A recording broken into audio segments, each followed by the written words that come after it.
এই কথা বলার পিছনে কারণ কি? যে হাউজে কাউসারের পানি পান করে কেউ যদি জাহান্নামেও যায় তাহলে জাহান্নামকে আল্লাহ জান্নাত বানিয়ে দিবে।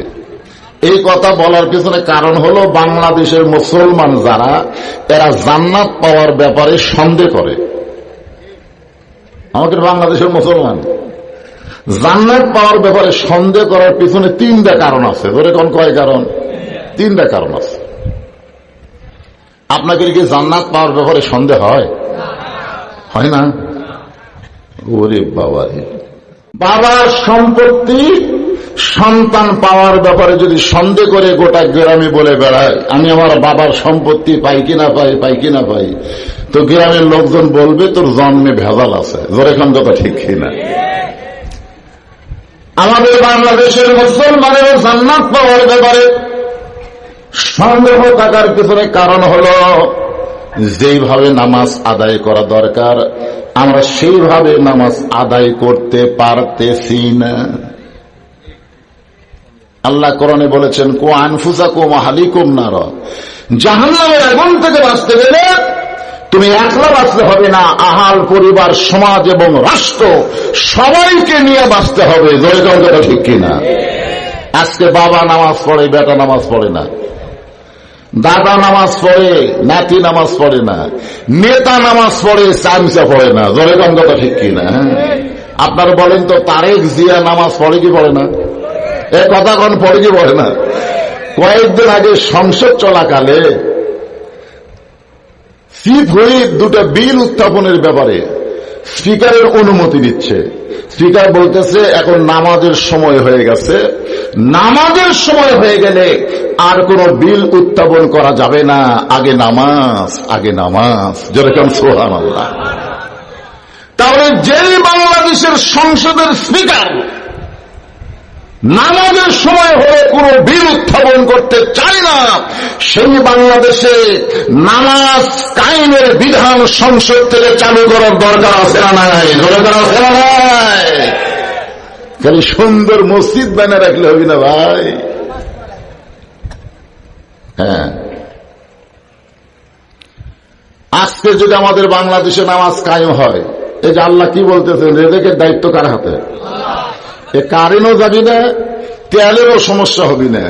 কিছুদিন আগে আমি আমার আইডি থেকে একটা পোস্ট করছি, বগুড়াতে এমন একটা তেলের খনি আছে যেই তেলের খনি একবার তুলবার পারলে পৃথিবীর কারো কাছে বাংলাদেশের মুসলমানের তেল চাওয়া লাগবে না।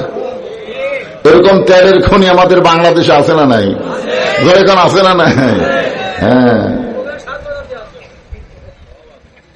কিন্তু শোনেন, আমরা এই যে আল্লাহর নামাজ পড়ি না, কথাটা খেয়াল করেন, নামাজ না পড়ার কারণে ওই খনিগুলা দিন দিন তলে যাচ্ছে, আস্তে আস্তে আস্তে আস্তে নিচের দিকে চলে যাচ্ছে।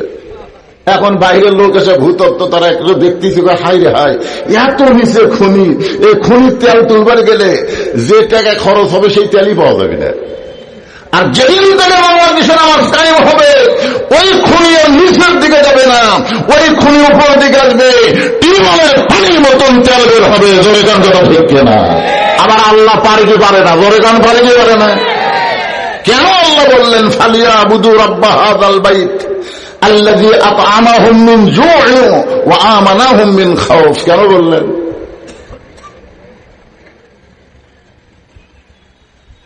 ইমাম গাজ্জালী রাহমাতুল্লাহ আলাইহি বলেন, হাউজে কাউসারের এক পেয়ালা পানি পান করে কেউ যদি জাহান্নামে যায় আল্লাহ জাহান্নামকেও জান্নাত বানায়া দিবে। আল্লাহ পারে কি পারে না? আমাদের জাতির পিতা হযরত ইব্রাহিম, নিচে নমরুদের চুলার আগুন খালি দাও দাও করে জ্বলতেছে, বাবা আজও রশি ধরে কান মারতেছে। দেখেন, বেটাক বসাতেছে আর বাপ টানতেছে, বাঁচানোর জন্য না মারার জন্য? বাঁচানোর জন্য। আপনাকে কি মনে হয়? পাগল যা কছে কছে, আপনারা কি মনে করতেছেন? মারার জন্য না বাঁচানোর জন্য? আরে কি বাপ রে, কি বাবা! সন্তানকে বাঁচানোর চেষ্টা করে না, মারার চিন্তা করে। আজকে যেই বাবা নিজে নামাজ পড়ে, বেটা নামাজ পড়ে না, ওই বাবাও সন্তানকে জাহান্নামে পুড়ানোর চেষ্টা করে। ধরে কথা ঠিক কিনা? তোমার চামড়া ঢিল হচ্ছে, তুমি আল্লাহর সাথে মিল দিছা। তুমি বাবা নামাজ পড়ো, তোমার বেটা পড়ে না, অথচ ইসলাম বলতেছে 7 বছর থেকে তালিম দিতে হবে, 10 বছর থেকে জোর করে নামাজ ধরার লাগবে। জোরে কথা ঠিক কিনা? কয়েকজন বাপ দিচ্ছেন? বলা লাগবে না, নিজের বিবেক। সবচাইতে বড় আদালতের নাম কি? সবচাইতে বড় আদালতের নাম হলো বিবেক। বিবেক এই থাক থাক থাক, এই বাবা থাক। নিজের বিবেকের আদালতে প্রশ্ন করে দেখেন, আপনার ছেলের হাতে আপনি যেভাবে মোবাইল দিচ্ছেন, আপনি সেইভাবে নামাজের কথা বলেছেন? ছোট বাচ্চা কান্দে, কান্না থামানোর জন্য মোবাইল দেন। মোবাইল ছাড়া আমার বাবু ভাত খাই না, ওর বাবু মোবাইল ছাড়া ভাত খাই না।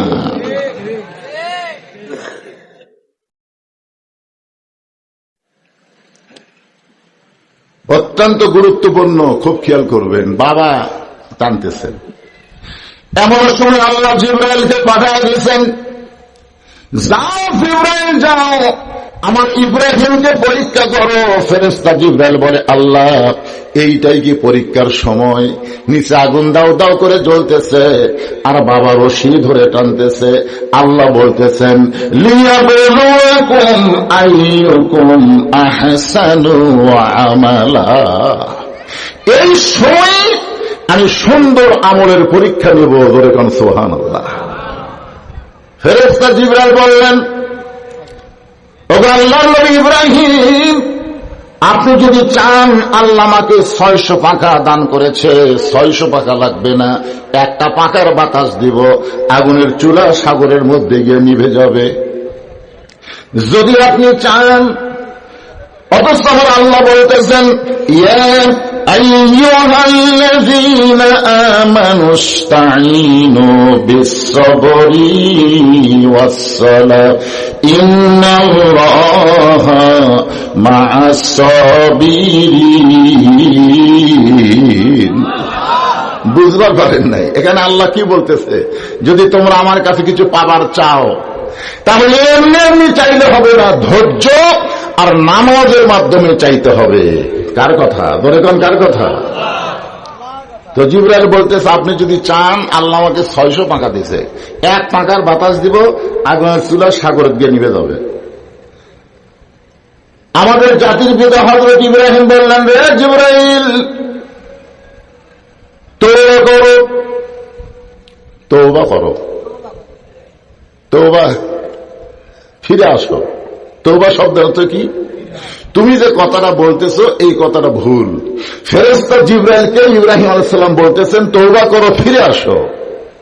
তুমি পাখার বাতাস দিয়া আগুনের চুলা সাগরে গিয়ে নিভে যাবে, তুমি আমার সেই কথা বলো?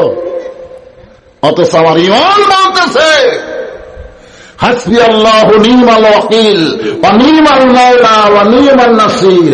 যদি চাইতে হয় আল্লাহর কাছেই চাবে, কোন মাখলুকের কাছে কোনদিন সৃষ্টির সেরা মানুষ চায় না। জয় কর সুবহানাল্লাহ। তাহলে চাইতে হবে কার কাছে? আর এই চাওয়ার মাধ্যমটার নামই হলো নামাজ। ওগো আল্লাহর নবী, আপনাকে কাউসার দেওয়া হলো। এই কাউসার দেওয়ার পিছনে কারণ হচ্ছে, খুব খেয়াল করেন, নবীকে আল্লাহ যে হাউজে কাউসার দিলেন, এটার পিছনে কারণ হলো, আমাদের নবীকে আল্লাহ তাআলা 4টা ছেলে দিয়েছিল, 4টা মেয়ে দিছিল আমাদের নবীকে। কিন্তু ছেলে 4টা দুনিয়াতে এসেছে ঠিকই, কিন্তু থাকেনি। আমি যে বাড়িতে কিছুক্ষণ রেস্ট করলাম, মানিক নেই কেন, হ্যাঁ, এর একটা ছেলে দিছিল আল্লাহ, কিন্তু নিয়ে নিছে। তা আমার আল্লাহ তাআলা নবীকে 4টা ছেলে দিছিল। ছেলে 4টার নামও নবী রাখছিল, তৈয়ব, তাহের, ইব্রাহিম, কাসেম। কিন্তু একটা ছেলেও বেশি দিন বাঁচেনি। জন্ম হওয়ার কিছুদিন পর পরই তারা দুনিয়া থেকে বিদায় নিয়েছে। আর 4টা মেয়ে আল্লাহ দিছিল, 4টা মেয়ে। এই 4টা মেয়েকে আল্লাহ মোটামুটি হায়াত দিছিলেন, জয়নাব, রোকেয়া, কুলসুমা আর ফাতেমা। ছেলেগুলো যখন দুনিয়া থেকে অকালে চলে গেল, তখন নবীর এক চাচা ছিল, নাম হলো আবু লাহাব। ধরে তার নাম কি? খুব বদমাইশ চাচা, বুঝলেন? দেখেন, চাচা হয়ে বলতেছে আফতার, ন্যাস কাটা বংশ, তোর নির্বংশ। দুনিয়া থেকে যাওয়ার পর থেকে নাম নেওয়ার মতন কোনো মানুষ থাকবে না। আপনারা বলেন তো, আমাকে আল্লাহ কোন ছেলে দেয়নি, তাই মোরা যাওয়ার পর আমার নাম নেওয়ার কেউ থাকবে না? আপনাকে কি মনে হয়? না না, কিছু কিছু লোক বলে যা করবি কামাই সব খাবি জামাই। না, এ কথা কিন্তু অনেকে বলে, হুজুরের তো বেটা নেই, যা করবি কামাই সব খাবি জামাই। কিন্তু যারা আমাকে দাওয়াত দিবার যায়, তাদের ধারণা পাল্টা যায় যে যা করবে কামাই সব খাবে মসজিদ মাদ্রাসায়। সুবহানাল্লাহ। এখন আপনি বলেন, আমি দুনিয়ার থেকে চলে যাওয়ার পরে আমি যে মসজিদ মাদ্রাসা এতিমখানার নামে আমি ওয়াজ করে যে টাকাগুলো কামাই করছি, এই টাকা দিয়ে সব অক্ষ করে দিয়ে দিচ্ছি, তাহলে কিয়ামত পর্যন্ত ওই সম্পদকে হাত দিয়ে পারবে? কথা বলেন, পারবে? ওই সম্পদটা কার হয়ে যাবে? আল্লাহর হয়ে যাবে। আল্লাহ নবীকে বললেন, নবী গো, ওরা যতই বলুক আপনাকে নাস্তারে, বরং ওরা নির্বংশ হবে, ওদের পরিচয় থাকবে না। নবীর চোখের পানি মুছে দেওয়ার জন্য আল্লাহ তাআলা নবীকে হাউজে কাউসার দান করে দিলে। হাসর হবে তামার সানি, উম্মত বলবেন পানি পানি। সেই কঠিন দিনে নবী বিনে পানি দেওয়ার সাধ্য কারো নাই। সাহাবীরা বললেন, ইয়া রাসূলুল্লাহ, এই হাউজে কাউসারের পানি পান করলে জাহান্নামে গেলেও যদি জান্নাত হয়ে যায়, তাহলে হাউজে কাউসারের পানি কি সবাই পান করবে? আপনি কি সবাইকে পান করাবেন? কারণ আপনি হলেন রাহমাতুল লিল আলামিন। কঠিন হাসরের ময়দানে তৃষ্ণার্ত হয়ে আপনার কাছে যদি সবাই ছুটে আসে, আর আপনি সবাইকে যদি এক পেয়ালা করে পানি পান করান, তাহলে সবাই তো জান্নাতে হয়ে যাবে। আল্লাহ রাসূল বললেন, হে সাহাবীরা, হাউজে কাউসার আল্লাহ আমাকে দান করেছে, কিন্তু আমার ইচ্ছা মতো বন্টন করতে পারবো না, বন্টন করতে হবে আল্লাহর ইচ্ছা মতো। আল্লাহ বলেন, ফাসাল্লি লিরাব্বিকা ওয়ানহার। যাদের মধ্যে 2টা আমল থাকবে, একটা হলো নামাজ, একটা হলো কুরবানি, তারাই পান করবে হাউজে কাউসারের পানি। খুব খেয়াল করে শুনবেন, এখানে 2টা কথা বলা হয়েছে, একটা হলো নামাজ আর একটা হলো কুরবানি। গরু গরু গরু কুরবানি। এখন নামাজ হচ্ছে 5 ওয়াক্ত নামাজ। জোরে বলেন, কয় ওয়াক্ত? আপনারা যে মাঠে বসে আছেন, এই মাঠে বছরে কয় ওয়াক্ত হয়? বছরে 4 ওয়াক্ত হয়। আপনাকে ডাক কিন্তু মারাত্মক সিরিয়াস, এরকম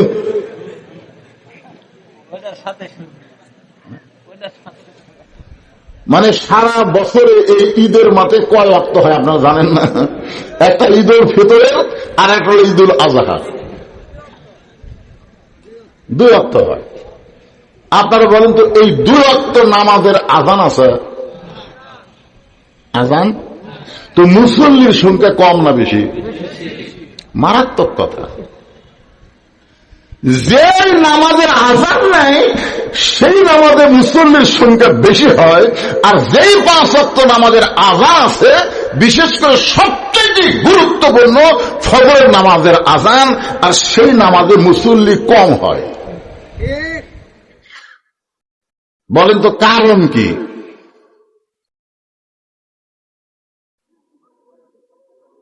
কেবল এই মুরব্বী এই দিক হয়ে বলছে কেন এটা? আচ্ছা আচ্ছা, বক্তার দিকে হনসা। আচ্ছা থাক থাক, উনি যদি চোখে না দেখে সমস্যা। আমরা তো সবাই কানা, কানার ভাগ্যে ধন মিলে না, সামনে পড়ে আছে সোনা, কানা দেখতে পায় না, মাটি মনে করে ফাইলা দেয়, হাতে তুলে নেয় না, কানার ভাগ্যে ধন মিলে না। আজকে নামাজের কথা বলতেছি ভাইজান, আপনারা কারা কারা ঈশার নামাজ না পড়া ওয়াজ শুনতেছেন?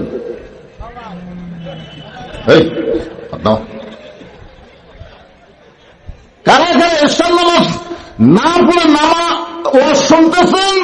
আপনি বুকত হাত দিয়ে গ্যারান্টি দিয়ে বলেন ফজর পর্যন্ত আপনি বাঁচবেন, দেন গ্যারান্টি।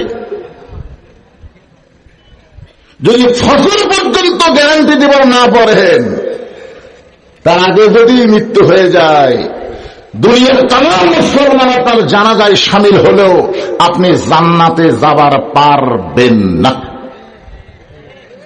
কারণ লা সালাত আলা ঈমানা, যার নামাজ নাই তার ঈমানই নাই। লা সালাত আলা দীনা, যার নামাজ নাই তার কোন ধর্ম নাই। বাইনাল আবদি ওয়াল কুফরি তারকুস সালাত, বান্দার কাফেরের মধ্যে পৃথক করার জিনিসটার নামই হলো নামাজ। যারা নামাজ পড়বে তারা হবে আল্লাহর বান্দা, আর যারা নামাজ পড়বে না তারা হলো কাফের। আমি যেই বলবো বেনামাজ, হুজুর এদের কি হলো, কি এরা কুড়ি থেকে আসে কুড়ি বসে, কে বসল, তুলে তুলে তুলে আর জোট গেছে, আবার একলাই থাকলে খালি ধরবল করবে। যাও বাবা যাও, ময়না যাও। এরা 7 বছর থেকে, শোনেন, এদেরকে 7 বছর থেকে সাইজ করা হচ্ছে। আপনি যদি আপনার ছেলেকে সাইজ করবার না পারেন, রাসূল বলেছে 7 বছর থেকে তালিম দাও, 10 বছর থেকে জোর করে ধরো। আপনি যদি না পারেন, আপনার আশেপাশে যদি কোনো মাদ্রাসা থাকে, সেই মাদ্রাসা ভর্তি করে দেন, আপনার কোন করা লাগবে না, যা করার হুজুরি করবি, জোরে কথা দেখেন, দিয়ে দেখেন, সাইজ করে দিবি। আমার মাদ্রাসায় কোন ছাত্র ভর্তি করে দিলি, আমার মাদ্রাসার হুজুর আগে পেশাবখানা দিয়ে যায়। আমি বললাম, এক মাদ্রাসা কোরআন শিখ পড়ার জন্য দিল, আর পেশাবখানাত কেন? হুজুর আগে পেশাব কোরআন শিখার লাগবে, এক পাপ পবিত্র না শিখালে তো এটা হাতত দেওয়া যাবে না, এটা ধরবার গেলে পবিত্র হওয়া লাগবে। জোরে কথা শিখছি না? তো আপনি যদি আপনার সন্তানকে তালিম দিবার না পারেন, কিভাবে নামাজের নিয়ত করা লাগবে, কিভাবে খাড়া হওয়া লাগবে, কিভাবে পবিত্র হওয়া লাগবে, কিভাবে সূরা ফাতিহা 10টা সূরা মুখস্থ করা লাগবে, আপনি যদি না পারেন, আপনার পাশে যদি কোনো নুরানি মাদ্রাসা থাকে, আপনি সেটি দিয়ে দেন। কি কন, পারবেন না? কি মন খারাপ করতেছেন? হ্যাঁ, অত্যন্ত গুরুত্বপূর্ণ বিষয় হচ্ছে নামাজ। এই নামাজের ওয়াজ দিয়ে বহু বছর ধরে আমি করতেছি, কিন্তু কাম হচ্ছে না। আমাদের প্রধানমন্ত্রী নামাজ পড়ে, আমাদের স্পিকার তো সেই বুঝতেছেন, নামাজের আজান দিলে আর বিল উত্থাপন করে না।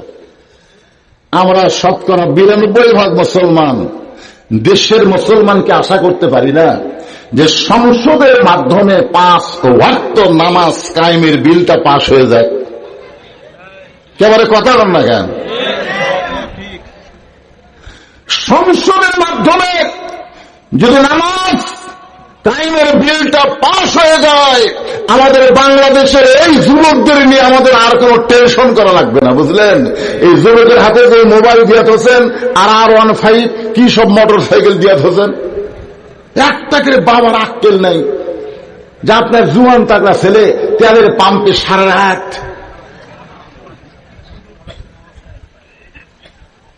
খালি 5টা দিন যুবকেরা যদি ধৈর্য ধরে, 5 দিন আমরা মোটর সাইকেল চালাবো না, তেল দেখে দেখে দেখা লাগবে। জোরে কথা ঠিক কিনে 5 দিন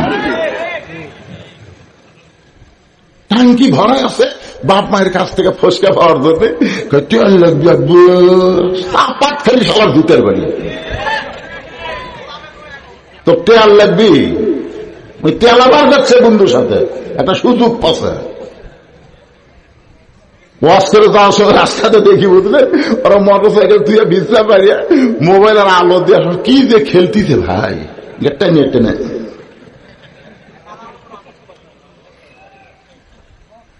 এই সমস্ত যুবকদেরকে যদি আমরা ভালো ভালো যুবক করতে চায়, একমাত্র লাগবে নামাজ।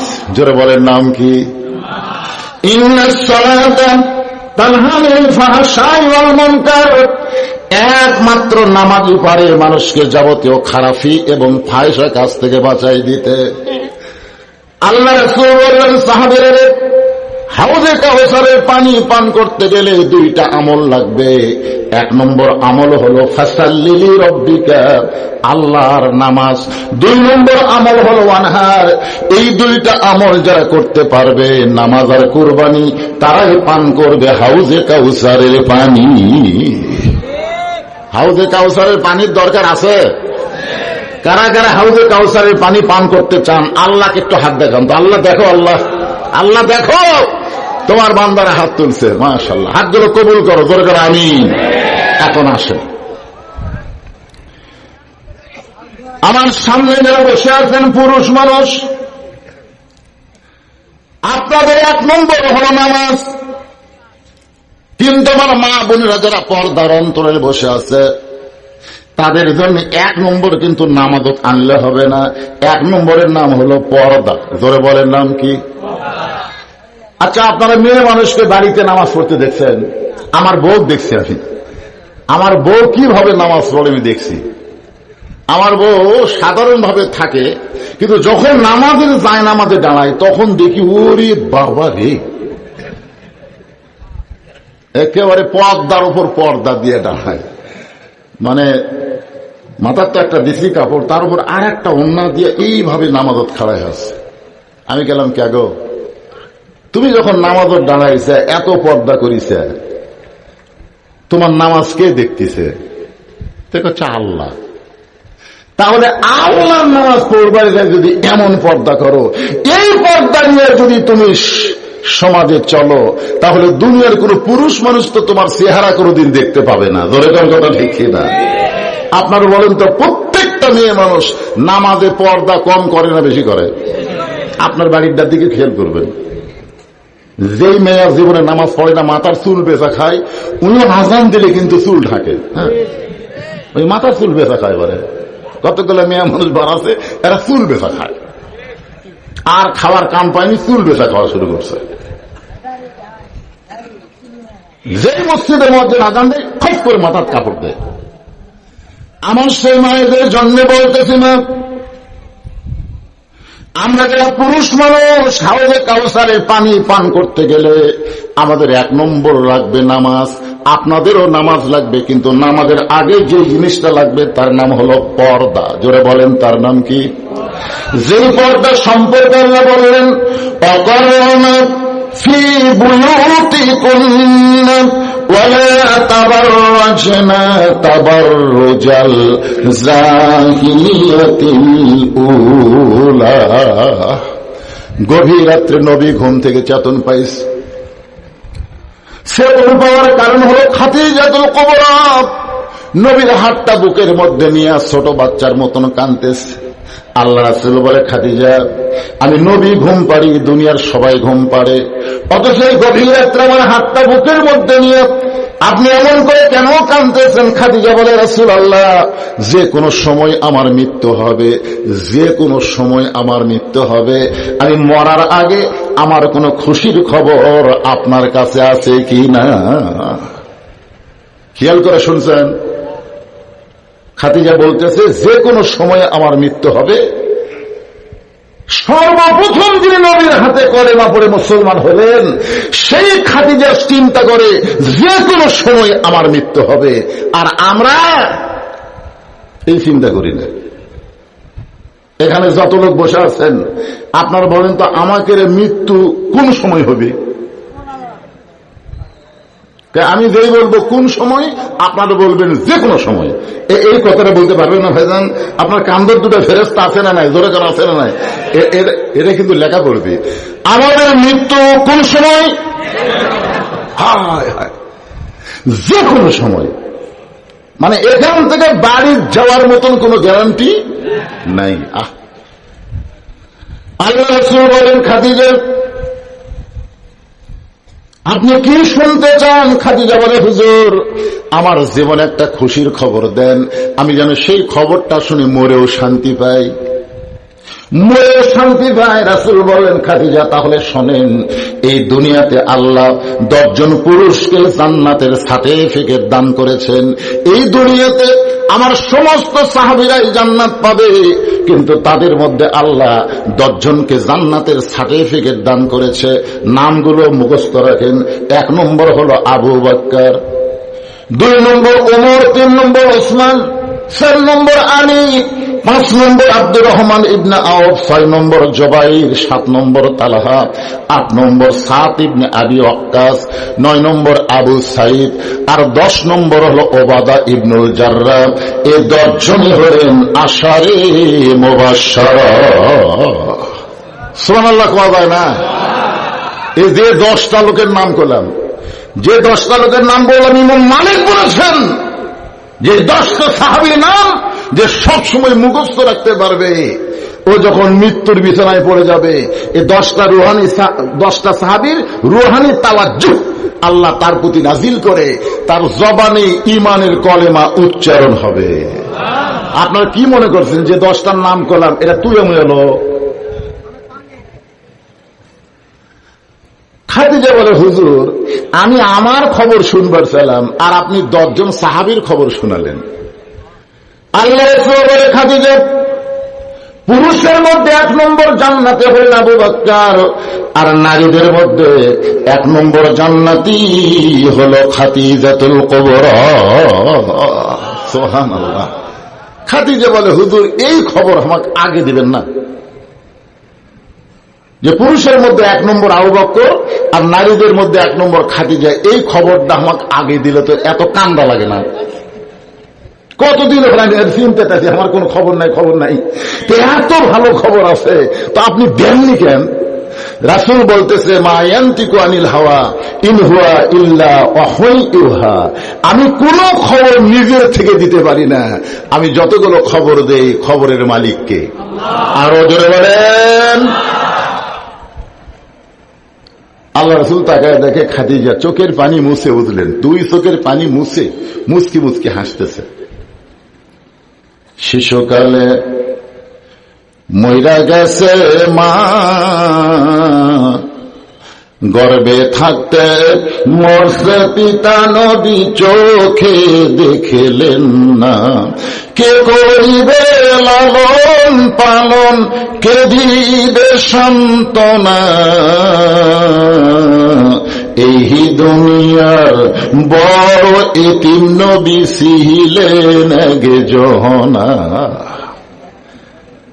খাদিজাকে রাসূল সবসময় বলতেন আমার দরদের বিবি। যতদিন জীবিত ছিলেন রাসূল ততদিন দ্বিতীয় কোনো বিয়ে করেন নাই। যেরকম সুবহানাল্লাহ। আল্লাহ রাসূল গভীর রাত্রে খাদিজাকে বুকের মধ্যে নিয়ে বললেন, খাদিজা, ও খাদিজা, পুরুষের মধ্যে 1 নম্বর জান্নাতে হলো আবু বকর, 2 নম্বর হলো ওমর, আর নারীদের মধ্যে 1 নম্বর হলো খাদিজাতুল কুবরা। আপনি বলেন তো খাদিজা, নারীদের মধ্যে 2 নম্বর কে হলে ভালো হয়? 2 নম্বর কে হলে ভালো হয়? আল্লাহ রাসূল কিন্তু নবী হিসাবে জানতে চাচ্ছে না, স্বামী হিসাবে বইয়ের কাছে প্রশ্ন করছে। কারণ আমি নবী, পুরুষ মানুষ, আমি জানি আমার পরে আবু বকর, আবু বকরের পরে উমর, উমরের পরে ওসমান, ওসমানের পরে আলী, এটা আমি নবী জানি।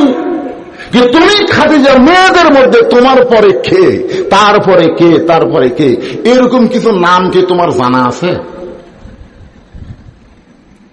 খাদিজা বললেন, রাসূলুল্লাহ জানতে চান, তাহলে আমি যদি 1 নম্বর জান্নাতে হই, তাহলে 2 নম্বর হবে আমার কলিজার টুকরা ফাতেমা। আল্লাহ রাসূল বলেন, খাদিজা, আমার মাধ্যমে আল্লাহ আপনাকে 4টা মেয়ে দান করেছে। আমার মায়েরা যারা পর্দার অন্তর আছেন, মা একটু মনোযোগ দিয়ে শোনেন। হাউজে কাউসারের পানি যদি পান করতে চান, আল্লাহ রাসূল বলেন, আমার মাধ্যমে আল্লাহ আপনাকে 4টা মেয়ে দান করেছে। এই 4টা মেয়ের অন্য কোন মেয়ের নাম না বলে আপনি সরাসরি ফাতেমার নাম কেমনি বললেন? বড় মেয়ের নাম হলো জয়নাব, বড় মেয়ের নাম কি? তারপরে মেজ মেয়ের নাম হলো রোকেয়া, তারপরে কুলসুমা, তারপরে ফাতেমা। অন্য 3টা মেয়ের নাম না বলে একে সরাসরি ডাইরেক্ট আপনি ফাতেমার নাম তুলে ধরলেন। খাদিজা বললেন, হুজুর আপনি তো বাপ, আপনি বুঝবেন না। নবী হিসেবে কিন্তু বলতেছে না, কথাটা খেয়াল করে শুনবেন, যে আপনি তো বাপ, আপনি বুঝবেন না। কারণ কোন সন্তান কেমন এটা বাবা জানে না, এটা জানে মা। কেরে বাপের দলেরা, তোমার বেটাদের টুটু কোম্পানির ম্যানেজার হচ্ছে, সারাদিন খেলে উগড়ে বেড়ায়, এটা কিন্তু তোমার দোষ না বাবা, দোষ হলো,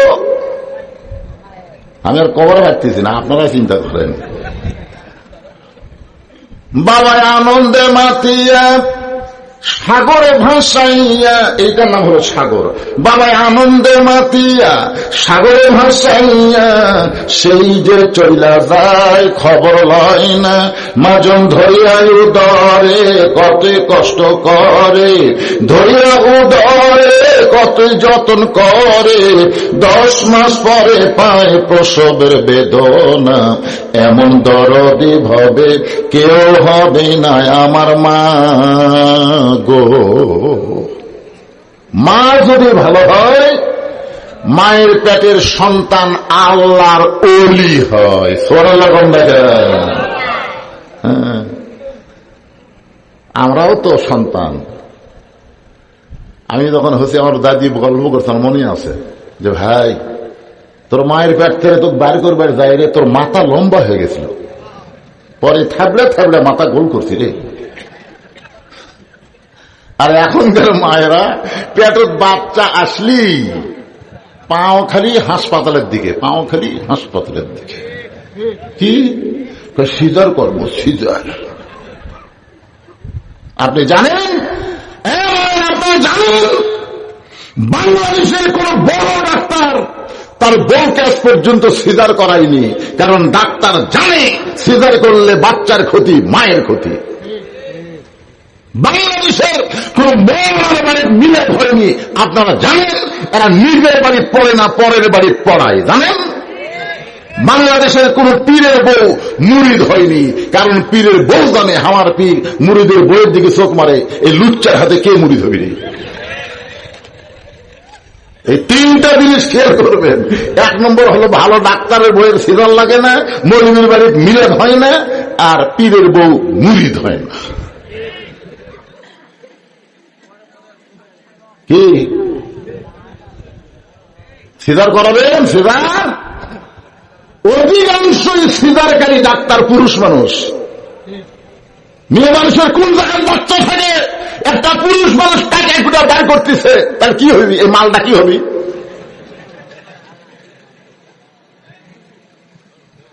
কি বলবো প্রসবের কথা, মা বিনে সেই ব্যথা।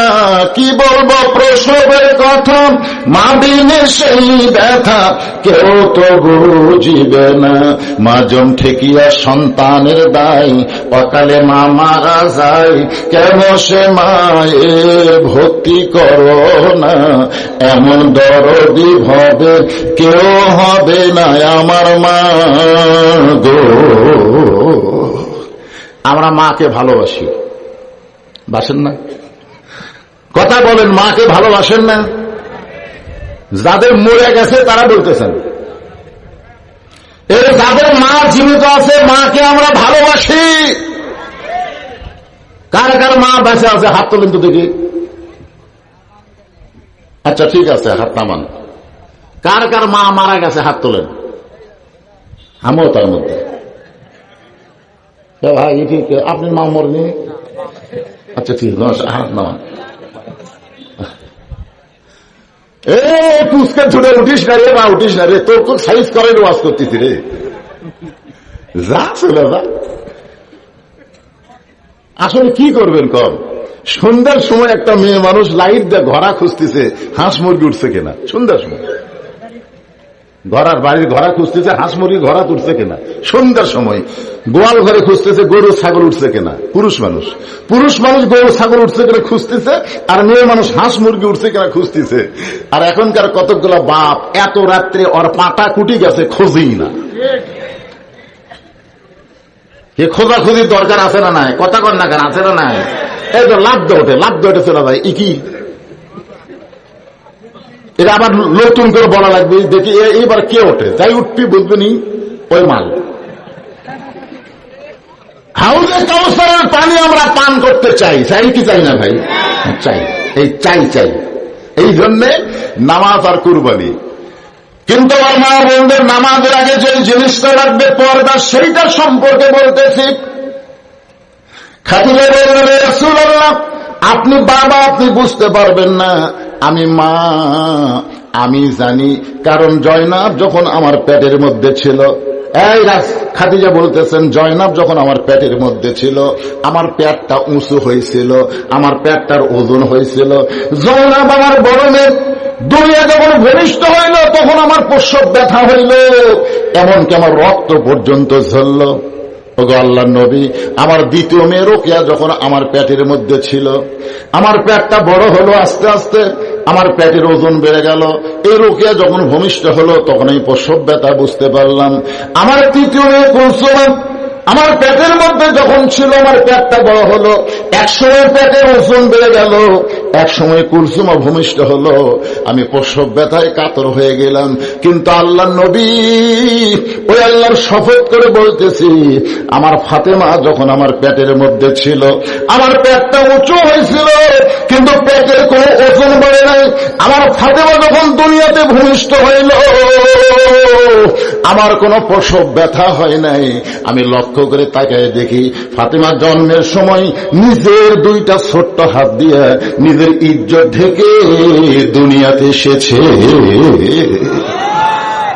সেই দিন থেকে আমি খাদিজা বুঝতে পেরেছি, এই মেয়ে সাধারণ কোন মেয়ে না।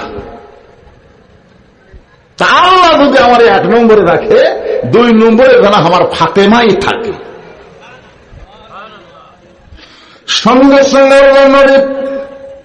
খাদিজার কবরে চুমো দিয়ে বললেন, খাদিজা তুমি যাকে 2 নম্বরে জান্নাতি চাইতেছ, সে তো জান্নাতি নয়। খাদিজা বলে, রাসূলুল্লাহ ফাতেমা যদি জান্নাতি না হয় তাহলে ফাতেমার খবর কি? রাসূল বললেন, জান্নাতি নারীদের নেত্রী, সাইয়্যিদাতুন নিসায়ে আহলিল জান্নাহ ফাতেমাতুজ জোহরা। খাদিজা বলতে, হুজুর তাহলে এই কথা দিয়ে কি বুঝালেন, আমার উপর না নিচে? তা আল্লাহ রাসূল বলতেছেন, বুঝকে হারিয়ে দিয়া আপনি বুঝতে পারলেন না, নেত্রী বোঝেন না। আপনি হচ্ছেন 1 নম্বর জান্নাতি, আর ফাতেমা হবে আপনার নেত্রী। তখন খাদিজা বলতেছে, মা মেয়ে হলো না, মিলল না। কি কম এটা মানলো? মা হচ্ছে 1 নম্বর জান্নাতি, আর মেয়ে হচ্ছে জান্নাতি নারীদের নেত্রী। খাদিজা বললেন, রাসূলুল্লাহ আমার পেটের মেয়ে ফাতেমা জান্নাতের নেত্রী কেমনে হবে? রাসূল বললেন, আপনি তখন থাকবেন না, আপনার মেয়েকে যে আল্লাহ জান্নাতের একদিন নেত্রী বানাবে তখন আপনি থাকবেন না। আল্লাহ তখন নারীদের জন্য একটা আইন পাস করবে, সে আইনটা হলো পর্দার আইন। ধরে বলেন কিসের আইন? তার মানে বোঝা গেল, খাদিজাতুল কুবরা যখন দুনিয়াতে ছিলেন তখন পর্দার আইন ছিল না। ধরে যান কিসের আইন ছিল না? পর্দার আইন ছিল না। কিন্তু ফাতেমা যখন দুনিয়া থেকে বিদায় নিয়েছে তখন আল্লাহ পর্দার আইন করে দিল। পর্দার যখন আইন হয়ে গেল, রাসূল বললেন, ফাতেমা মেয়েদের জন্য খুব বেশি আমলের দরকার নাই, মাত্র 4টা আমল করবা। 1 নম্বর হলো নামাজ, যখন 1 নম্বর কি? 2 নম্বর হলো রমজান মাসে রোজা, 3 নম্বর স্বামীর কথা মতো চলা, স্বামীর খেদমত করা, স্বামীর কথা মতো চলা, আর 4 নম্বর হলো সতীত্বের হেফাজত, পর্দা করা। ও ফাতেমা 5 বারের বেশি নামাজ পড়ার কোনো দরকার নাই। তুমি যদি 5 বার দৈনিক নামাজ পড়ো তাহলে নামাজের হক তোমার আদায় হয়ে যাবে। বৎসরে 1 মাস রোজা রাখলেই তোমার রোজার হক আদায় হবে। ও ফাতেমা স্বামী যখন খেদমত চাবে তখন স্বামীর খেদমত করবে, ওয়াজাতা স্বামীর খেদমত করবা না। স্বামী চাইলে করবা, না চাইলে করবা না। কথাটা খেয়াল করবেন। এ কথাটা আমি টার্গেট করে বলতেছি এই কারণেই, আজকাল অনেক বউ হঠাৎ অতিভক্তি কথা কয় না, হঠাৎ দেখবেন এসে স্বামীর মাথা টিপতেছে, লোক টানতেছে, পাও টিপতেছে, কারেন্টের ফ্যান বন্ধ করে দিয়ে তাল পাকার বাতাস করতেছে। স্বামী কই কে গো কারেন্ট গেছে? কয় না। তাহলে বাতাস? তাল পাকার বাতাস। আচ্ছা তুমি বলো তো, তোমার পায়ের তলে আমার জান্নাত, একটা মারে দিছে, তোমার খেদমত না করে জান্নাতে কেমনে যায়? এবং তোমার খেদমত করে একটু জান্নাত যাওয়ার চাই। এই কয় স্বামীর কবল টিপে। কিছুক্ষণ পরেই দেখে কান দিচ্ছে। স্বামী কয় কে গো কি হলো, কান্দো কেন? এমনি এমনি কান্দি গো, কয়দিনের দুনিয়া। স্বামী লাভ দিয়ে বসতে বলতে কয়দিনের দুনিয়া, এমনি এমনি কান্দ। বলো তো তোমার কান্দার কারণ কি? বলে কান্দার কারণ হলো তোমার বাপ মা। আমি কান্দার কারণ হলো তোমার বাপ মা। তুমি যখন ব্যবসা করবার যাও, চাকরি যাও, তখন বুড়া বুড়ে আমার কলজে ধোলা খায়। তুমি যদি বাপ মার সাথে থাকবার চাও, তাহলে আল্লাহ রাস্তা আমার বাপের বাড়ি পাঠিয়ে দাও। আর আমাকে নিয়ে যদি জান্নাতের সংসার করবার চাও, ওই বুড়া বুড়ি বাদ দেওয়া লাগবে। ওমা আলাইনা ইল্লাল বালাক। মানে আমার যা দায়িত্ব ছিল বলে দিলেন, এখন তুমি কি করবো কও? এখন আপনারা বলেন, স্বামী যদি আল্লাহর কোরআনের সাথে থাকে, এবারে তোর পাগলাই বেড়ে গেল নাকি? স্বামী যদি আল্লাহর কোরআনের সঙ্গে থাকে, এই কোরআনটা যদি গ্রহণ করেন, তাহলে আল্লাহ কোরআনে কি বলতেছেন? ওয়াকাদা রাব্বুকা আল্লা তা'বুদু ইল্লা ইয়াহু ওয়া বিল ওয়ালিদাইনি ইহসানা। আল্লাহু আকবার। যদি আল্লাহর কোরআনের সঙ্গে থাকে, তাহলে এখন স্বামী কি করবে? স্বামী দাঁড়িয়ে বলবে, দিদি তুই আমার বাপ মার বিরুদ্ধে কথা বলতেছিস, আর আল্লাহর কোরআন বাপ মার পক্ষে কথা বলতেছে। আমি কোরআনের পক্ষে থাকতে চাই, কোরআনের পক্ষে থাকতে চাই। কারণ বাপ মা যদি মারা যায়, কিয়ামত পর্যন্ত কানলে আমি বাপ মা পাবো না। তুই বউ যদি সকালবেলা মরিস, আমি বিকালে বিয়ে করবার পারবো। বাংলাদেশে বউ মরলে বউয়ের অভাব হয় না। জয়গণ কথা ঠিক কিনা? আচ্ছা এমন কথা যদি কোন স্বামী বউ বলে, ওই স্বামী জীবনে আর শ্বশুর শাশুড়ির বিরুদ্ধে স্বামীর কাছে কথা বলবে? আপনারা কোনদিন বলছেন?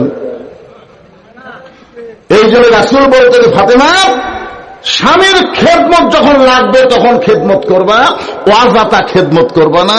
আর 4 নম্বর সতীত্বের হেফাজত, পর্দা। এটা সব সময় পর্দার মধ্যে থাকতে হবে। হুকুমকার আরো জোরে বলেন। আমার মায়েরা যারা পর্দার অন্তরালে, একটু মনোযোগ দিয়ে শুনবেন, সব সময় পর্দার মধ্যে থাকতে হবে আপনাদেরকে। কারণ আপনারা মরে যাওয়ার পরে আমরা সবাই আপনাদেরকে কাফনের কাপড় পরাই।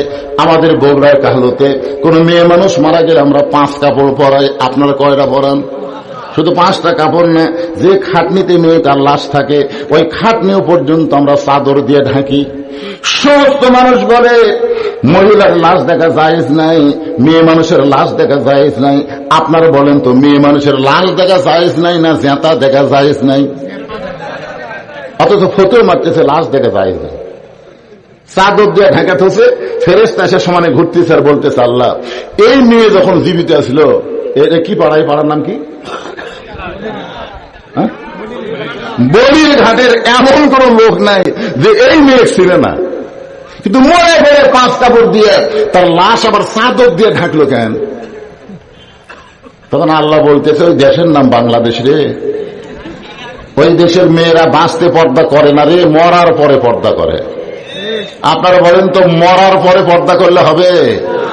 আমার মা বোনদের জন্য বলতেছি, না এই পর্দার মধ্যে থাইকা 1 নম্বর নামাজ আদায় করবেন। পুরুষের জন্য 1 নম্বর হলো নামাজ, আর 2 নম্বর হলো কুরবানি। এই যে কুরবানি সম্পর্কে আলোচনা সূরা কাউসারের 2 নম্বর বিষয়। এই ছেলেরা একটু সবাই মনোযোগ দিয়ে শুনবা। এই কুরবানি মানে কি? কুরবানি তেলের পাম্পে সারা রাত কুরবানি করা? হ্যাঁ, এই কুরবানি মানে কিছুদিন পরে গরু কুরবানি, খাসি কুরবানি। এই কুরবানি তো সবাই করবার পারে রে, কিন্তু এখানে সূরা কাউসারের যে কুরবানির কথা বলা হচ্ছে, সবাই মন মেজাজ একটু ক্লিয়ার করেন। এই কুরবানি মানে গরু খাসি কুরবানি না। এই কুরবানিটা কি? একটা হাদিস বলি, তারপরে এর উপর আসতেছি। এই 2টা আমল করলে হাউজে কাউসার ইনশাআল্লাহ। মান সাআলাল্লাহু তাআলা আশ-শাহাদাতা বিসিদকিন বাল্লাগাহুল্লাহু মানাজিলাশ শুহাদা ওয়া ইম্মাতা আলা ফিরাশিহি রাওয়াহুল বুখারী কিতাবুল মাগাজি। আল্লাহু আকবার। আল্লাহর নবী বসে আছেন সাহাবীদের নিয়ে, এমন সময় উম্মে ফজল কালো চাদরের মধ্যে করে নিয়ে নবীর সামনে গিয়ে বলতেছে, বাবা, ও বাবা, আল্লাহ তোমাকে আবার একটা নাতি দান করেছে। ধরে কোন সুবহানাল্লাহ। নবী সাহাবীদের নিয়ে বসে আছেন, আলোচনা করতেছেন। এমন সময় উম্মে ফজল কালো চাদর দিয়ে ঢেকে নবীর সামনে গিয়ে বলতেছে, বাবা, আল্লাহ তোমাকে আবার একটা নাতি দান করেছেন, তুমি একটু আসো, নাতিটাকে দোয়া করো। নবীর চোখ দিয়ে দর দর করে পানি পড়তেছে, আল্লাহ রাসূলের চোখ দিয়ে পানি পড়তেছে। ওই নাতিটার নাম হলো হোসাইন। ধরে বলেন, নাম কি? এই মনোযোগ দিয়ে শোনো যুবকেরা, নবীর চোখ দিয়ে দর দর করে পানি পড়তেছে। সাহাবারা মনে মনে চিন্তা করতেছে, আগে একটা নাতি হয়েছে, তার নাম হলো হাসান। প্রথম একটা নাতি হয়েছে, তার নাম হলো হাসান। নবী হয়তো মনে মনে চাইছিল পরে আর একটা হবে, সেটা হবে নাতনি। কারণ প্রত্যেকটা নানা দাদারা তারা কিন্তু চায়, নাতিও চায়, নাতনিও চায়। এটা আমার জীবনই হয়েছে। আমার 3 ভাই, আরো 3 ভাই আছে, তাদের ছেলে মেয়ে আছে। বড় ভাইয়ের ছেলে আছে, মেয়ে আছে, আমার ছোটটার ছেলে মেয়ে আছে, আমার একেবারে ছোটটারও ছেলে মেয়ে আছে, কিন্তু আমার তো আল্লাহ দেয়নি। তখন আমার 2 মেয়ে ছিল। আব্বা একদিন এসে বলতেছে যে আল্লাহ সবাইকে ছেলে মেয়ে দিল, কিন্তু হুজুরটাকে দিল না। তাই বললাম, বাবা, যা দিছে আলহামদুলিল্লাহ, যা দিছে আলহামদুলিল্লাহ, এর উপর করার কিছু আছে? একদিন আমি ঘরের মধ্যে বসে আছি, আমার বাপ মা 2 জনে আসলো। আসার পরে বলতেছে, বা আল্লাহ তোকে একটা ছেলে দিল না, তুই একটা আলিম মানুষ, তোর ছেলে হলে সেও বক্তা হতো, এরকম বহু কথা। তা আমি আফসোস করে বললাম, মা, আল্লাহ দেয়নি, এখানে তো করার কিছু নাই। তখন আমার বাপ বলতেছে, চেষ্টা করলে কি হয় না? মানে এইটুকুই, বাপ বেটার মধ্যে আর কি হয়। ওনারা এই কথা বলে ঘর থেকে বাইরে হয়ে গেল। যাই হোক, চেষ্টার পরে আল্লাহ আবার একটা মেয়ে আমাকে দিল, আবার একটা মেয়ে দিল। তখন থেকে আমি চিন্তা করলাম, প্রত্যেকটা দাদা, নানা, দাদি, নানি এরা চায় যে ছেলেও হোক, নাতিও হোক, নাতনিও হোক। জোরে কোন কথা ঠিক না? তো সাহাবীরা মনে মনে চিন্তা করতেছে যে প্রথম একটা হাসান হয়েছে। হাসান, হাসান মানে সেই সুন্দর। সুবহানাল্লাহ বলেন না? আল্লাহ রাসূল বলেছেন হাসানকে কোলে নিয়া, অবিকল আমি নবীর মতন, আমি নবীও যা, হাসানও তাই, চেহারার মধ্যে অবিকল। ধরে এখন সুবহানাল্লাহ। কিন্তু যখন অন্য ফজরের কালো চাদরের মধ্যে করে নিয়ে গেছে, আর একটা হলো 1.5 বছর পর, আল্লাহর নবী, আল্লাহ আপনাকে আবার একটা নাতি দান করেছেন। সঙ্গে সঙ্গে নবী ছোট বাচ্চার মতন কান্না শুরু করে দিলেন। উম্মে ফজল বলতেছে, বাবা, নাতির কথা শুনে তুমি কেন কাঁদতেছ? নবী উঠে আসলেন চাদরের ভিতর থেকে, হোসানকে কোলের মধ্যে নিয়ে মুখের জিহ্বাটা বের করে, আল্লাহ নবী জিহ্বাটা বের করে হোসাইনের মুখের মধ্যে ঢুকে দিয়ে বললেন, আল্লাহ, এই গোশতের টুকরাকে তুমি কুরবানি হিসাবে কবুল করে নাও। লিল্লাহে আল্লাহ, কুরবানি হিসাবে কবুল করে নাও। এই কুরবানি মানে গরু খাসি কুরবানি না ভাইজান। এই কুরবানি হলো বাতিলের বিরুদ্ধে হকের পক্ষে প্রয়োজন হলে নিজের জীবনকে কুরবানি দেওয়া লাগতে পারে। জোরের কথা ঠিক কিনা? আপনারা কি মনে করেন কুরবানি দিলে তাই মরে যায়? ওসমান হাদি কি মরে গেছে? ওসমান হাদি মারা গেছে? চারিদিক থেকে গোটা পৃথিবী এদের ডোনাল্ড ট্রাম্প। একজন আমাকে একদিন বলতে, হুজুর, বর্তমান ক্ষমতা বেশি কার, আল্লাহ না ডোনাল্ড ট্রাম্পের? দেখছেন?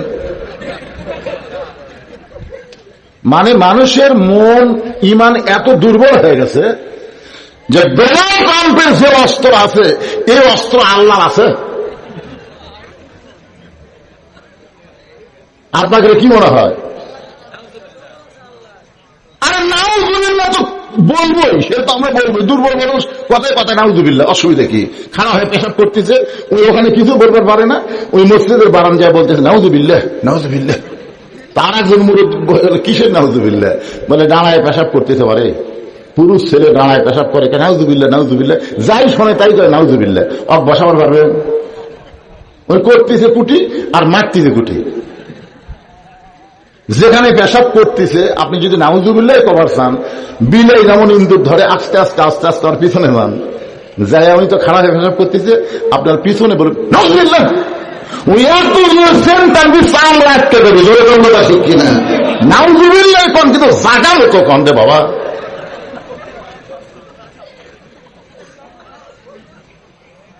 জায়গা মতো বলার দরকার আছে না নাই?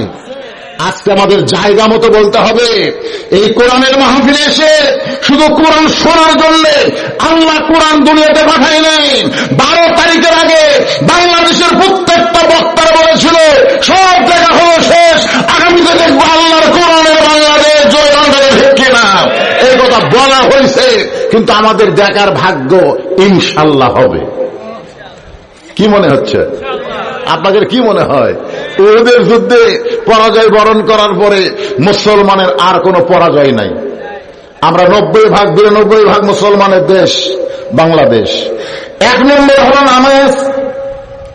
এত সুন্দর মসজিদ বানায় রাখছেন, ঈদগাহের উন্নয়ন কল্পে মাহফিল, বছরে মাত্র 2 ওয়াক্ত নামাজ হয়। একটা হলো ঈদ উল ফিতরের নামাজ, একটা হলো ঈদ উল আজহার নামাজ। এই 2 ওয়াক্ত নামাজের কোনো আযান হয় না, তারপরেও অসংখ্য মুসল্লি এই ময়দান ভরে যায়। জোরে কোন কথা ঠিক কিনা? খাদিজা বলতেছে রাসূলুল্লাহ, আমি হলাম 1 নম্বর জান্নাতি, আর আমার পেটের মেয়ে হলো জান্নাতি নারীদের নেত্রী। ফাতেমা জীবনে এমন কি আমল করবে যে আমল করার কারণে আমার চাইতে আল্লাহ তাকে নেতৃত্ব দিয়ে দিল? আল্লাহ রাসূল বলে, খাদিজা আমি আপনাকে 2টা প্রশ্ন করব। এ ভাইজান মনোযোগ দিয়ে শোনেন, 2টা প্রশ্ন করব, উত্তর দিলেই রেজাল্ট পেয়ে যাবেন, উত্তর দিলে আপনি বুঝতে পারবেন। খাদিজা বলেন, হুজুর তাহলে বলেন। আল্লাহ নবী বলে, খাদিজা আপনি বলেন তো কত বছর বয়সে আপনি ঈমান গ্রহণ করছেন? আপনি যে আমাকে নবী বলে স্বীকার করলেন, এই সময় আপনার বয়সটা কত ছিল? খাদিজা বলতেছে, রাসূলুল্লাহ 55 বছর বয়সে আপনি আমি ঈমান গ্রহণ করেছি। আল্লাহ রাসূল বলে, খাদিজা ঈমান গ্রহণ করার আগে আপনি কি ছিলেন? খাদিজা বলে, হুজুর ঈমান গ্রহণ করার আগে আমি কাফের ছিলাম। আল্লাহ নবী বলেন, খাদিজা আপনার হায়াতের 55 বছর আপনি কুপুরে হালে কাটাইছেন, এখন বলেন তো আপনার ফাতেমা কত বছর বয়সে ঈমান গ্রহণ করেছে? খাদিজা বলতেছে, জান্নাতি জান্নাতি, আমার ফাতেমার জন্মসূত্রে জান্নাতি হয়ে জন্মেছে। তাহলে 1 নম্বরে আপনি ঠকে গেলেন। 2 নম্বর প্রশ্ন হল, ও খাদিজা মনে কষ্ট নেবেন না, কারণ আমি নবী আপনাকে কষ্ট দিবার চাই না। আল্লাহ নবী কোনদিন খাদিজারে কষ্ট দিবার চাইছে? কারণ যতদিন মা খাদিজা জীবিত ছিল ততদিন রাসূল দ্বিতীয় কোনো বিয়ে করেন নাই। বউ মানুষের কখন লাগে? অনেকে যে বলে আমাদের নবী এতগুলা বিয়ে করছে, আমি অনেক মাহফিলে বলেছি, আপনাকে মনে আছে কি নাই, নবী কিন্তু নিজের ইচ্ছায় শুধুমাত্র 1টা বিয়ে করছে।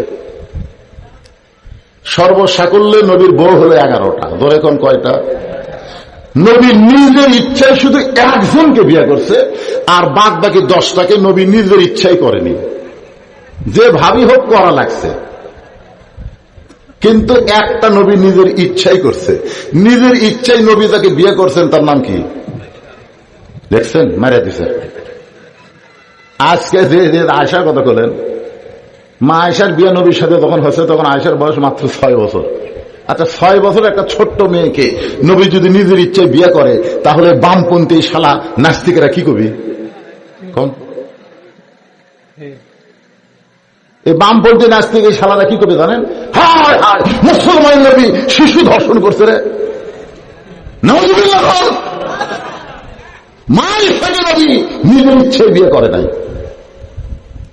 না জানলে আপনারা কবেন আমরা জানি না হুজুর। নবী নিজের ইচ্ছায় শুধু 1 জনকে বিয়ে করেছে, তার নাম হলো উম্মে সালমা।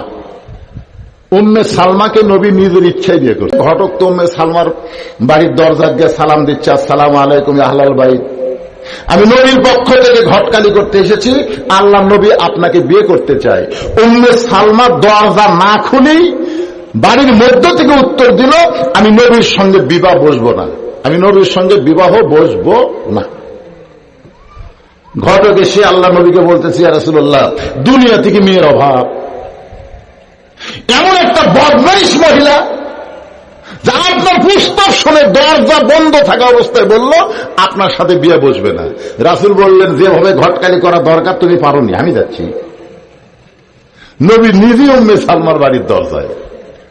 চিন্তা করে দেখেন, স্বয়ং নবী যার জুতার পরশে আল্লাহ আরো ধন্য হয়ে যায়, সেই নবী উম্মে সালমার বাড়ির দরজায় সালাম দিলেন, আসসালামু আলাইকুম আহলাল বাইত। উম্মে সালমা বাড়ির ভিতর থেকে বলতেছে, ওয়ালাইকুম আসসালাম, আপনার শরম নেই? হুজুর, ঘটককে ফিরাই দিলাম, তারপরও আপনি আবার আইছেন আমার দরজায়, আমি আপনার সঙ্গে বিবাহ বসতে চাই না। আল্লাহ রাসূল বললেন, আমি আপনাকে বিবাহ করতে চাই। উম্মে সালমা বলতেছে, আমাকে বিবাহ করতে গেলে আমার 3টা শর্ত পুরা করা লাগবে। শর্ত যদি পুরো করতে পারেন তাহলে আমি আপনার সঙ্গে বিয়ে বসবো, নচেত আমি বিবাহ বসবো না। রাসূল বলেন, উম্মে সালমা, প্রয়োজন হলে তোমার 3টা শর্ত পুরা করে হলেও আমি তোমাকে বিবাহ করব ইনশাআল্লাহ। এখন বলেন, উম্মে সালমার মধ্যে এমন কি গুণ ছিল যেই গুণের কারণে রাসূল শর্ত পুরা করে হলো বিবাহ করবে? পুরুষের জন্য না হোক, এই মা বোনদের জন্য এই কথাগুলো শোনা দরকার। জোরে কোন কথা ঠিক কিনা? কারণ এরা ভালো হলেই তো আমরা ভালো সন্তান পাবো রে পাগলা। আমার মায়েরা বসে আছেন পর্দার অন্তর, একটু মনোযোগ দিয়ে শুনবেন। একটা হলো নামাজ, একটা কুরবানি। এই কুরবানির কথা বলতে গিয়ে আমি হোসেনের কথা আপনাদের সামনে নিয়ে আইছিলাম, মনে আছে না ভুলে গেছেন? হোসেন নিজের জীবনকে বাতিলের বিরুদ্ধে লড়াই করে কুরবানি দিয়েছিল। এই কুরবানিটা হলো পৃথিবীর শ্রেষ্ঠ কুরবানি। সেখান থেকে কি কারণে ফাতেমাকে আল্লাহ খাতুনে জান্নাত ডিগ্রি দিল সেই কথাটা আপনাদের সামনে বলতেছি। রাসূল বলে, খাদিজা, আপনার কাছে আমার 2 নম্বর প্রশ্ন হলো, আপনার চোখের চেহারা কেমন, আপনার নাকের চেহারা কেমন, আপনার মুখের চেহারা কেমন, আপনার গায়ের রং কেমন? এটা দুনিয়ার কোন পুরুষ মানুষ কি বলতে পারে? খাদিজা বলে, হুজুর আপনি কি বলেন, এইটা আপনি কি বলেন? আমার বাবা ছিল মক্কার সবচাইতে ধনবতী রমণী। 40 বছর বয়সে আপনাকে যখন স্বামী বলে স্বীকার করলাম, ওই সময় মক্কার সবচাইতে ধনবতী রমণী আমি খাদিজা ছিলাম। আমার অনেকগুলো ব্যবসা ছিল। এই ব্যবসা চালাইতে গিয়ে কত পুরুষের সঙ্গে আমার লেনদেন করতে হয়েছে। কত পুরুষ আমার নাকের সাইজ, আমার মুখের সাইজ, আমার গায়ের রং তারা বলতে পারবে। রাসূল বলে, খাদিজা, দুনিয়ার বহু পুরুষ আপনার চেহারার খবর জানি। এখন বলেন তো, আপনার পেটের মেয়ে ফাতেমার নাকের সাইজ কেমন, মুখের সাইজ কেমন, দাঁতের সাইজ কেমন, এটা কি কোনোদিন কেউ বলতে পারবে? খাদিজা বলে, হুজুর, যাকে জন্মের সময় দেখলাম নিজের ইজ্জত ঢেকে জন্মগ্রহণ করেছে, সে তো পর্দার মধ্যেই জন্ম নিয়েছে। আল্লাহ রাসূল বলে, খাদিজা রে, ফাতেমা শুধু পর্দার মধ্যে জন্ম নেয় নাই, যখন তুমি থাকবে না আমি নবীও থাকবো না, তুমিও থাকবা না, আমিও থাকবো না, তখন আমার কলিজার টুকরা ফাতেমা পর্দার ভিতর দুনিয়া থেকে বিদায় নিবে। গভীর রাত্রে হযরত আলীকে বুকের মধ্যে নিয়ে ছোট বাচ্চার মতন ফোপায় ফোপায় কাঁদতেছে। আলী বলতেছে, ফাতেমা, কি দুঃখের রাতের বেলা মন করে কাঁদতেছ? ফাতেমা বলে, স্বামী গো, আমি সারা জীবন পর্দার মধ্যে থাকতাম, এই কারণে আল্লাহর কাছে দোয়া করতাম, আল্লাহ আমার দোয়া কবুল করেছে। আজকে গভীর রাত্রে পর্দার মধ্যে আল্লাহ ফাতেমার মৃত্যু দিয়ে দিবে। যে মাত্র বলেছে গভীর রাত্রে পর্দার মধ্যে ফাতেমার মৃত্যু দিয়ে দিবে, গাছের গোড়া কাটলে গাছটা যেমন পড়ে যায়, হযরত আলী তেমনি পড়ে গেলেন ঘরের মাঝে। ফাতেমা মুস্কি মুস্কি হেসে বলে, স্বামী গো, এমন করে পড়ে গেলে তো হবে না, আমার 3টা চাওয়া আপনাকে পুরা করা লাগবে। 1 নম্বর চাওয়া হলো রাতের অন্ধকারে দাফন করবেন। 2 নম্বর চাওয়া হলো আমার কোন জানাজার ব্যবস্থা করবেন না। 3 নম্বর চাওয়া হলো আমার লাশটা খাটনিতে তুলবেন না। আমার খাটনি কান্দে নেওয়ার 4 জন পুরুষ দুনিয়াতে নাই। গভীর রাত্রে ফাতেমাকে দাফন করার পরে হযরত আল্লাহর কাছে কাঁদতেছে আর বলতেছে, আল্লাহ তোমার পর্দানিশী বান্দি ফাতেমাকে দাফন করে তোমার কাছে দিয়ে গেলাম। এই দোয়া করার পরে তাকায় দেখে সামনে কয়েকটা পুরাতন কবর। দেখে উম্মে সালমা, তুমি যে আমাকে তিনটা শর্ত পূরণ করলে আমার সঙ্গে বিয়ে বসবে, তোমার শর্ত তিনটা কি? উম্মে সালমা বলে, ইয়া রাসূলুল্লাহ, আমার 1 নম্বর শর্ত হলো, শুনবেন না মনোনয়ন করে দিব?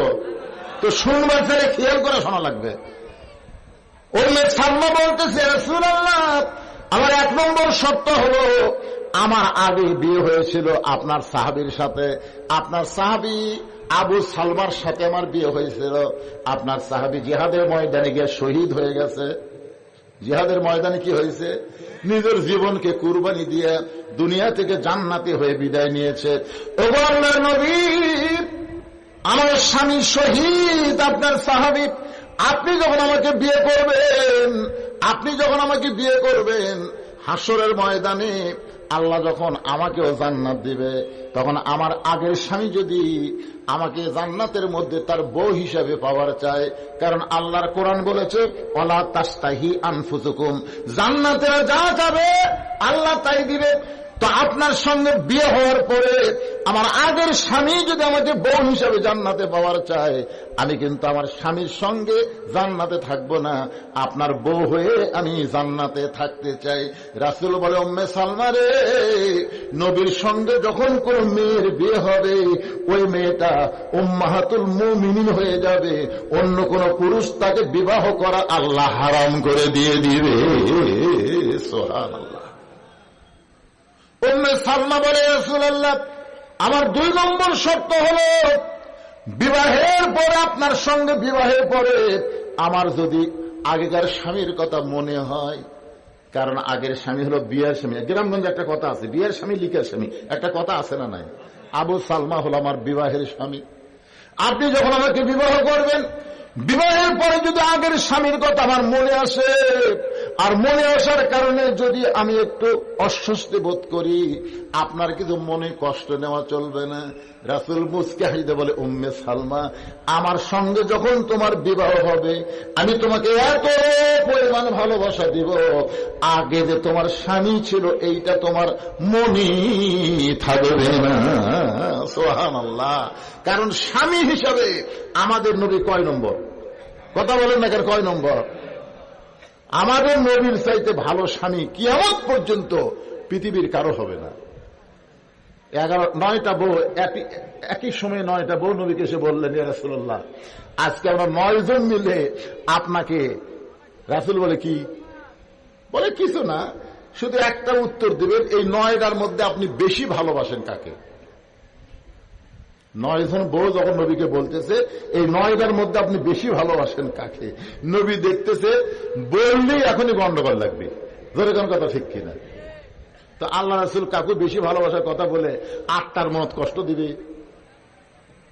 আল্লাহ রাসূল বললেন, কাকে বেশি ভালোবাসি আজকে বলবো না, আগামীকাল সকালে বলবো। যাও। সব বউগুলো যখন চলে গেল, রাতের বেলা নবীর আর ঘুম আছে, যে সকালবেলা আসলি তোরা ধরবি আমাকে। নবী এক টোকলা খুরমা খেজুর নিয়ে মা আয়েশার ঘরের দরজা গেলেন। মা আয়েশা দরজা খুলে বলতেছি, ইয়া রাসূলুল্লাহ, আমি জানি আপনি আমাকে বেশি ভালোবাসেন, কিন্তু ওদের মধ্যে বলবার পারেননি। রাসূল বলেন, না না, ভালোবাসার কথা হবে সকালে। রাত্রে আছি, তোমাকে 2টা খেজুর দিলাম, এই 2টা খেজুর দিয়ে তোমাকে দিলাম, কাউরে দান খোয় না। উম্মে সালমার দরজার যে 2টা খেজুর দিয়ে বলে, তোমার 2টা খেজুর দিলাম, তুমি দান কাউরে খোয় না। সাউদার দরজার যে 2টা খেজুর দিয়ে বলে, খবরদার, তোমার 2টা খেজুর দিলাম, তুমি দান কাউরে খোয় না। হাফসার দরজার যা বলতেছে, এই 2টা খেজুর তোমার দিলাম, তুমি দান কাউরে খোয় না। প্রত্যেকটা বইয়ের দরজার ডাক দেয়, 2 করে খেজুর দিয়ে সত্য দেয়, খবরদার কয় না দান। পরদিন সকালে বলেন, 9টা বউ বলতে, হুজুর এখন বলেন, এই 9 ঘরের মধ্যে কাকে সবচাইতে বেশি ভালোবাসেন? আল্লাহ রাসূল বললেন, গত রাত্রে যাকে 2টা খেজুর দিছি তাকে সবচাইতে বেশি ভালোবাসি। সব বউ খালি মাথা ঝোঁকায়। সবাই মনে করতে ধামা কি রে, আসলেই তো তাই। নবীর ভালোবাসা সবার জন্য সমান। জোরে কর সুবহানাল্লাহ। যে নবীকে লক্ষ্য করে আল্লাহ বলেন ওয়ামা আরসালনাকা ইল্লা রাহমাতাল লিল আলামিন। উম্মে সালমা বলে ইয়া রাসূলুল্লাহ, আমার 3 নম্বর শর্ত হলো পূর্বের স্বামীর পক্ষের একটা সন্তান আমার কাছে আছে। আপনি যখন আমাকে বউ হিসেবে গ্রহণ করবেন, আমার সন্তানের দায়িত্ব কি আপনি নেবেন? আমার এতিম সন্তানের দায়িত্ব কি আপনি নেবেন? সঙ্গে সঙ্গে রাসূল বললেন, রে উম্মে সালমা শোনো, এতিমদের লালন পালনকারী হিসেবে আল্লাহ তাআলা আমাকে দুনিয়াতে প্রেরণ করেছে। তোমার কোনো চিন্তা করা লাগবে না, তোমার এতিম সন্তান আমার ওই সন্তান হয়ে যাবে। উম্মে সালমা বললেন, ওগো নবী, আমার তরফ থেকে আর কোনো আপত্তি নাই। কিন্তু প্রশ্ন হলো, উম্মে সালমাকে কেন সত্য পুরা রাসূল বিয়ে করলেন? এখানে বিবাহ করার কারণ হলো, আল্লাহ নবী যখন মক্কা থেকে মদিনায় হিজরত করলেন, এই হিজরতের পরে উম্মে সালমার স্বামী নবীর সাথে সাথে মদিনায় হিজরত করলেন। আল্লাহ রাসূল বললেন, ওগো, তোমার বাচ্চা এবং বউ রেখে তুমি আমার সঙ্গে মদিনায় আসলা। উম্মে সালমার স্বামী কান্দে বলে, রাসূলুল্লাহ, আমার নবী থাকবে যেখানে আমিও যাব সেখানে, আমার বউ সন্তানের জন্য আমি মক্কায় থাকতে পারলাম না। আল্লাহ রাসূলের সঙ্গে থাকতে থাকতে একসময় মদিনা আবহাওয়াকে সহ্য করতে না পেরে উম্মে সালমার স্বামী আবু সালমা অসুস্থ হয়ে যখন পড়ে গেলেন, রাসূলকে নিয়ে বললেন, ইয়া রাসূলুল্লাহ, আমার বউটার বাবা খুবই অত্যাচারী, আমার সন্তান এবং বউ আছে মক্কায়, যদি কোনদিন তারা মদিনায় আসে, ও বউ নবী, আমি দুনিয়া থেকে মরে যাওয়ার আগে আমাকে একটা ওয়াদা দেওয়া লাগবে, আমার সন্তান আর বউটাকে আপনি আশ্রয় দিবেন, বউটাকে বিবি হিসাবে, সন্তানকে সন্তান হিসাবে। আল্লাহ নবী বলে, উম্মে সালমা রে, তোমার স্বামীকে ওয়াদা দেওয়ার কারণে আমি বাধ্য হয়ে নিজের ইচ্ছায় তোমাকে বিবাহ করলাম। বলেন সুবহানাল্লাহ। তাহলে আজকের আলোচনার মূল বিষয় হলো ফাসাল্লি লিরাব্বিকা ওয়ানহার। যদি হাউজে কাউসারের পানি পান করতে চাই, তাহলে নামাজ আর কুরবানি ছাড়া পান করার কোনো উপায়। আল্লাহ যেন এই দুইটা আমল আমাদেরকে আদায় করে হাউজে কাউসারের যেন আল্লাহ তাআলা কবুল করে। সকলে বলে আমিন। আর থাকবে তো আমাদের নবীর হাতে, আমাদের পাইতে কোনো সমস্যাও নাই। সকলে ইস্তেগফার আস্তাগফিরুল্লাহ রব্বি মিন কুল্লি যামবিন ওয়া তুবু ইলাইহি লা হাওলা ওয়া লা কুওয়াতা ইল্লা বিল্লাহিল আলিয়্যিল আযীম। আল্লাহুম্মা আমিন। আল্লাহুম্মা আনতাস সালাম ওয়া মিনকাস সালাম তাবারাকতা ইয়া যাল জালালি ওয়াল ইকরাম। আয় আল্লাহ তাআলা, আয় আল্লাহ, প্রচন্ড গরমের ভিতরে তোমার বান্দারা বান্দিরা আরামের বাড়ি ঘুমকে বাদ দিয়া কোরআন হাদিসের মহব্বত কলিজার মধ্যে নিয়ে এই জান্নাতের বাগানে বসে বসে কোরআন হাদিস আলোচনা শোনার শেষে আমি গুনাহগারের সঙ্গে রহমতের দরজায় ফকির হয়ে দোকানা হাত তুলেছে। মেহেরবানি করে আজকের মাহফিল আমাদের সকলের হিদায়াতের জন্য, নাজাতের জন্য, জান্নাতের জন্য কবুল করো। শুরুতে শেষ পর্যন্ত যতটুকু আলোচনা হয়েছে আল্লাহ, এর মধ্যে যদি ত্রুটি হয়, ভুল হয়, মাফ করে দাও। এর যা হাদিয়া মঞ্জুর করো। সোনার মদিনায় নবী পাকের রওজা মুবারকে কবুল করে নাও। তামাম আম্বিয়া কিরাম, আসহাবে কিরাম, তাবিঈন কিরাম, তাবা তাবিঈন কিরাম, তামাম পৃথিবীর মাটির নিচে যত মুমিন মুমিনা আছে আল্লাহ, সকলের আরওয়াফের হাদিয়া কবুল করো। আল্লাহ, আমরা যারা হাত তুলেছি, আমাদের মধ্যে জনম দুঃখনী মা মা যাদের কবরের ঘরে চলে গেছে, ছোট্ট একটা শব্দ হলো মা, এই নামের মধ্যে যে কি মধু, যাদের মা নাই তারাই বুঝতেছে। এই দরদের মা যাদের কবরে গেছে, আল্লাহ মেহেরবানি করে মায়ের কবরটাকে জান্নাতের টুকরা বানায়া দাও। বাবার বাড়ি ঘর সবই আছে, আমরা দরদের বাবা হারে এতিম হয়ে যারা হাত তুলেছি, আল্লাহ মেহেরবানি করে বাবা সবার কবরকে জান্নাতের টুকরা বানিয়ে দাও।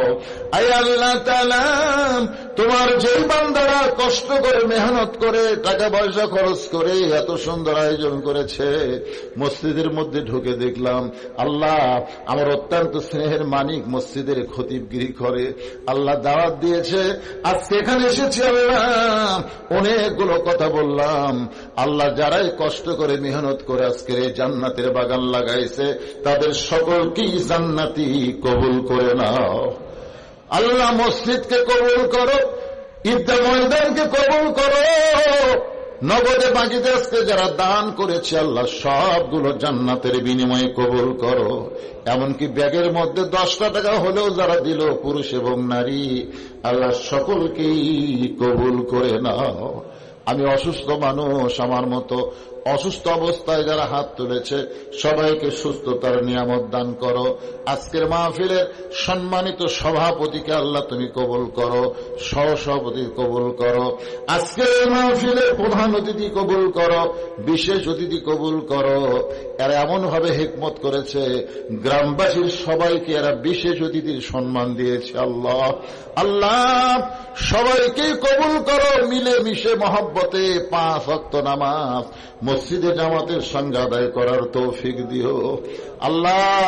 মসজিদ তো প্রায় হয়েই গেছে, তাও যেগুলো কাজ বাকি আছে সেগুলো কাজ সমাধা করার তৌফিক দিও। এই মাঠের যেগুলো কাজ আছে আল্লাহ সমস্ত কাজের আঞ্জাম তুমি দেওয়ার তৌফিক দিও আল্লাহ। অত্র এলাকায় মিলেমিশে মহব্বতে সবাইকে বসবাস করার তৌফিক দাও। আমার মা বোনদেরকে কবুল করো আল্লাহ, আবিদা সালিহা পর্দারজি কবুল করে মা ফাতেমার চরিত্র দান করে দাও। গোটা বিশ্বের মুসলমানকে আল্লাহ তুমি হেফাজত করো। আমার বাংলাদেশে হঠাৎ তেলের ক্রাইসিস হয়ে গেছে আল্লাহ, অনেক জায়গায় বিদ্যুৎ থাকতেছে আল্লাহ, সোনার বাংলাকে সোনার বাংলা হিসেবে কবুল করে দাও আল্লাহ। আসমানের বালা আসমানি নাও, জমিনের বালা জমিনে ডাবায় দাও আল্লাহ। মাঠে ময়দানে যে ফসলগুলো আছে আল্লাহ সব ফসলগুলো রহমত বরকতের সঙ্গে হেফাজত করো। মসজিদ কমিটির সভাপতি, মসজিদ কমিটির সহসভাপতি, সেক্রেটারি, কেশিয়ার, মসজিদের ইমাম, মসজিদের মুয়াজ্জিন, মসজিদের খতিব, মাঠের ইমাম, মাঠের খতিব, আয় আল্লাহ এই মাঠের সভাপতি, সহসভাপতি, সদস্য সকলকে আল্লাহ তুমি কবুল করো। যেদিন আমাদের মৃত্যু হবে দিনটা যেন জুমার দিন হয়, মাসটা যেন রমজান মাস হয়, ইমানের সাথে ইজ্জতের সাথে দুনিয়া থেকে বিদায় নেওয়ার সময় আমাদের জবানে জারি করে দিও লা ইলাহা ইল্লাল্লাহু মুহাম্মাদুর রাসূলুল্লাহ সাল্লাল্লাহু আলাইহি ওয়াসাল্লাম। আসসালামু আলাইকুম ওয়া রাহমাতুল্লাহি ওয়া বারাকাতুহু।